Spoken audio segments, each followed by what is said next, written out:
Let's talk Oregon. And this was a Friday night fight, 31-10. The Ducks pulled out over Michigan State. Ducks moved to 5-0. And as we said, they take on Ohio State next weekend. Steve, this was the rare occasion that a Friday night game brings out big time visitors. I mean, look at this list. De'Corian Moore, the number 1 wide receiver in America, the number 2 edge in the 26 class, Zion Ely, he was there. Thomas Davis Jr., Aiden Harris, Jaree Harris. It was loaded. I'm telling you, how were the Ducks able to pull this off? Because basically, Steve, when a team has a Friday night game, they kind of punt on the big visit weekend. What happened here?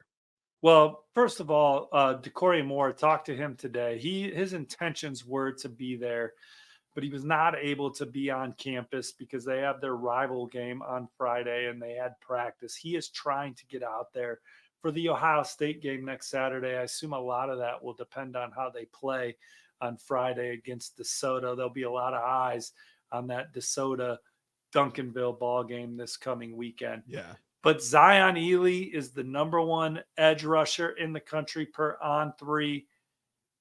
Aiden Harris is the number 1 defensive lineman per the on-3 industry, and both can see themselves at Oregon. The Ducks are pursuing a second straight top 5 recruiting class this cycle.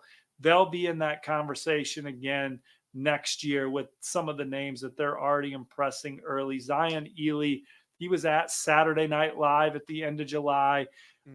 Says that Oregon's showing a lot of interest in him. He thinks they keep it real. He can see himself in that defense.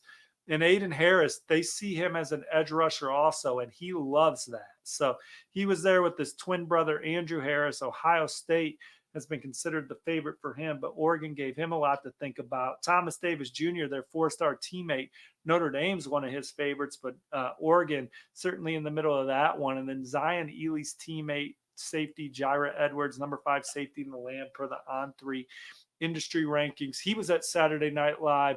He says big things continue to come at Oregon. So they got a chance to land all those 2026s that were there this weekend for the win over Michigan State. But now they got through that ball game.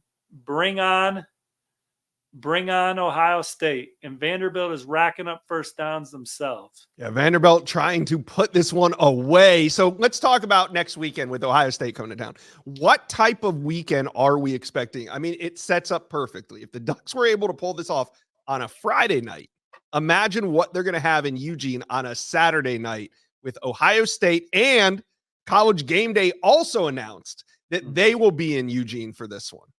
Yeah, it's going to be an insane atmosphere. Autzen Stadium, it doesn't seat the most people in college football, but they're compacted in there, and it is as loud a venue as you can find in college football.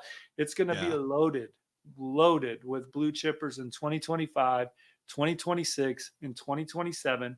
And one of the strengths of Oregon's staff is from Dan Lanning to the strong off-field recruiting department. They build genuine, meaningful relationships with these top recruits. So when these guys get on campus, there's going to be a foundational relationship already with them. We know this program has a ton of infrastructure and resources that also helps them in the recruiting process, but nothing helps more than what would be a win over Ohio State. And Dan Lanning and Oregon, they've been close to winning these kind of ball games. 3 tough ones really against Kalen DeBoer and Washington over the last 2 seasons.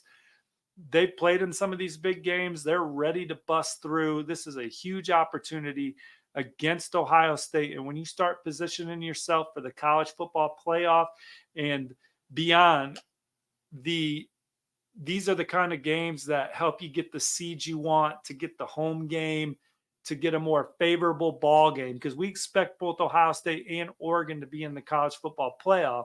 Who's going to have a more favorable matchup when they play their first game in the college football playoff? This game's going to have a lot to say about that. Yeah. All right, Oregon fans, talk to us. Comment section below. You got by Michigan State, but how are we feeling about Ohio State coming to town next weekend in prime time? Let us know. Comment section below.